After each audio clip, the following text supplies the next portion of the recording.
In Chapter 8 of Dr. Jekyll and Mr. Hyde, sometime later, Utterson is sitting home alone when Jekyll's butler, Poole, visits him. Poole is terribly afraid something has happened to Jekyll, but won't say what. He asks Utterson to come with him and investigate. They leave immediately, and when they arrive at Jekyll's house, the rest of the servants are assembled and frightened.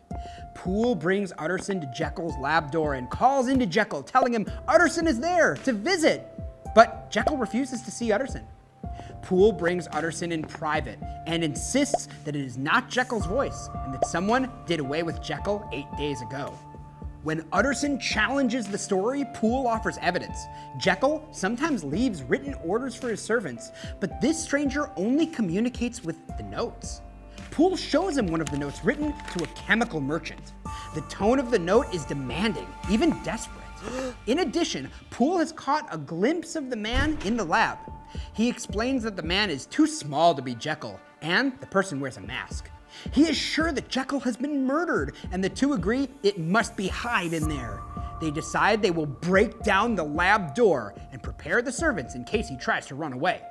Utterson arms himself with a fireplace poker while Poole gets an axe.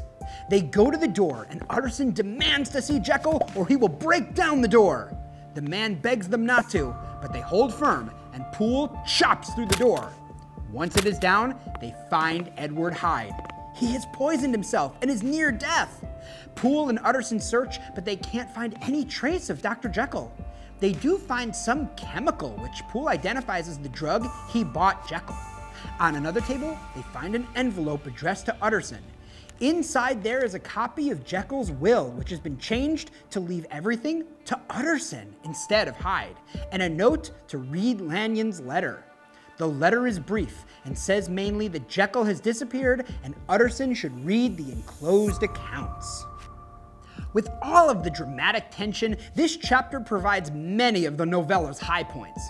It begins quietly and escalates into a situation that proves very wrong.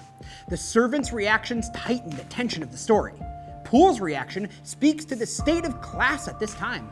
The servants are concerned but don't feel they can take any action themselves. They don't even contact the police or leave the house. In all facets, they are bound to their master's household. Poole's methodical reasoning proves that all classes have an equal ability to think logically.